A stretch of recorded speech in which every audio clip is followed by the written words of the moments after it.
nous avons, à l'intérieur de notre camp, la gauche, un problème à régler. Il ne tient pas à la personne de Mme Ségolène Royal, à qui il faut reconnaître l'opiniâtreté et le fait qu'au moins elle dit ouvertement ce que les autres font sans le dire. Ils se sont persuadés au cours des années 90 que le marché était l'horizon indépassable de l'organisation de la société humaine. Et naturellement, il s'est produit quelque chose qu'ils n'ont pas vu, qui est une mutation profonde du capitalisme de notre époque, par la domination du capital financier qui a cancérisé absolument tous les compartiments de la vie humaine, transformant tout en marchandises, atteignant tous les secteurs et les tuant les uns derrière les autres en les asséchant, à commencer par la production elle-même, car lorsque la finance commande la production finit par s'effondrer. On en a d'innombrables exemples, très concrets.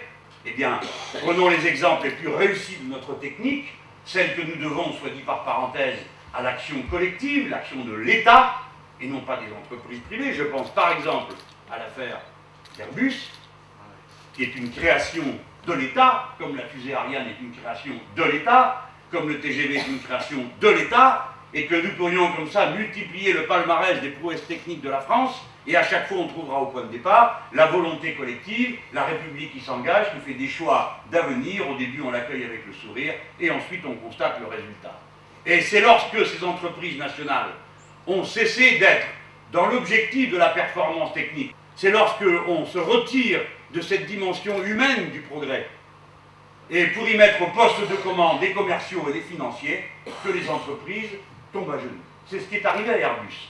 Bref, il s'est produit cette mutation, cette irruption du capitalisme financier qui a tout pris et qui a asservi, parce que tout ça ne tombe pas du ciel, les instruments de direction politique les uns après les autres, faisant que les décisions politiques prises allaient toutes dans le même sens, avec des gens qui étaient persuadés de bien faire.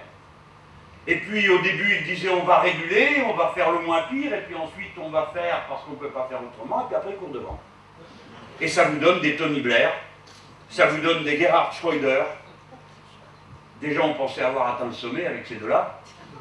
Imaginez-vous, des gens qui décident, en se disant de gauche, de mettre la retraite à 67 ans en Allemagne, à 65 ans au Danemark, social-démocrate, qui inventent le chèque éducation, qui en France est défendu par Le Pen et De Villiers, et qui s'applique en Suède, grâce au gouvernement social-démocrate suédois. C'est dire le degré d'aberration dans lequel ils sont arrivés. Le plan Hartz-IV en Allemagne, le plan Hartz-IV qui fait qu'aujourd'hui c'est la Cour constitutionnelle allemande qui reconnaît que cette modification des systèmes de retraite et des systèmes de l'assurance chômage ne permet pas de remplir l'obligation constitutionnelle qui est de permettre à chacun de vivre dignement. Voilà où on en est. C'est pas la social-démocratie qui défend la classe ouvrière, c'est la Cour constitutionnelle allemande. Le monde à l'envers. On pensait être arrivé au bout. On pensait qu'un sursaut allait avoir lieu. Non, criminels endurcis. Ils s'en vont faire un gouvernement de coalition. Quand vous me direz c'est l'Allemagne, c'est loin. Non, non, c'est pas loin, c'est ici que ça se passe. Parce que c'est le même scénario qu'on est en train de vous proposer.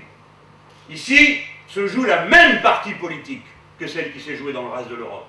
On en était là quand sont arrivés les Italiens, le plus puissant parti communiste d'Europe occidentale, un des partis socialistes les plus développés, vautré dans la transformation en parti démocrate, avec la bénédiction conjointe de M. Bayrou, déjà, de Ségolène Royal, qui y a été, et de quelques autres, dont je tairai les noms parce qu'on ne peut pas être ennemi avec tout le monde, en une seule soirée. Tous ils ont défilé là-bas pour admirer les merveilles des primaires, la grandeur de l'Alliance au centre, cette trouvaille de faire voter les passants dans la rue pour 3 € pour désigner qui est le chef de la gauche, quoi qu'il raconte et quoi qu'il fasse. On s'en fiche. Le résultat, il n'y a plus de gauche en Italie. Il n'y a plus de gauche, camarades. Le grand parti qui s'appelle Parti démocrate dit lui-même qu'il n'est pas un parti de gauche. Plus un parlementaire socialiste dans les deux assemblées, première fois depuis 1896.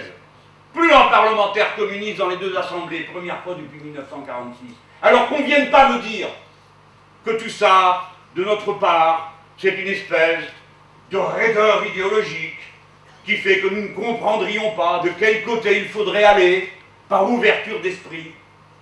Non, nous n'irons pas et nous ne voulons pas aller de ce côté, nous voulons relever le drapeau de la gauche historique. Et c'est ce que nous sommes, la gauche historique.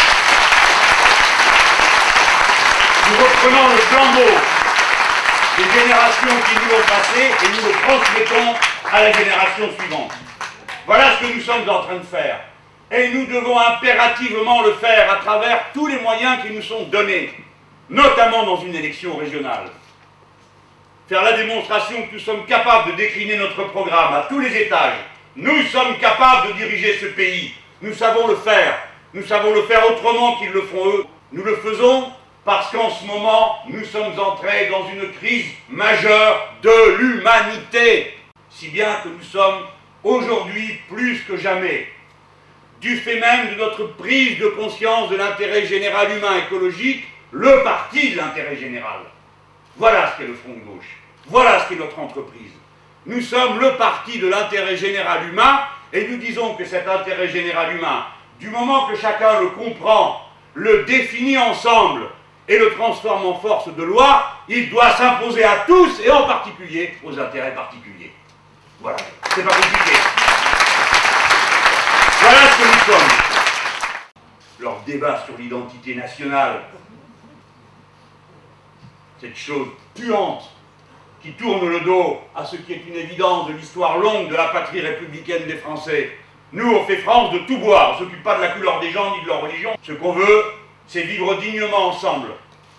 C'est faire que chacun apporte à l'autre la part de bonheur qu'il est capable de lui donner, de par son travail, de par sa générosité, de par sa fraternité. Et ces vertus-là, elles parlent toutes les langues. Elles sont dans tous les genres. Et nous nous faisons confiance à ça, plutôt qu'à la méfiance, la haine, la dénonciation. Qui est français? Quelle histoire? Qui est français? Celui qui a une carte d'identité, voilà. On peut discuter de ce qu'est l'histoire longue de la France. Bien sûr, c'est intéressant. On pourrait, par exemple, s'apercevoir que ce qui fonde la France, c'est la Révolution de 1789. C'est la rupture qui fait sens, c'est pas la continuité. C'est l'émergence de la République, l'intérêt général, la loi décidée par tous et s'appliquant à tous. Et c'est allant jusqu'au bout du rêve républicain, puisque l'égalité ne peut pas être réalisée que formellement, alors il faut qu'elle le soit en fait. Et donc on partage la richesse, pour que chacun puisse accéder à la part de bonheur que le travail collectif donne. Voilà, c'est ça, c'est pas non plus très compliqué. Enfin, baissons à oublier, hein.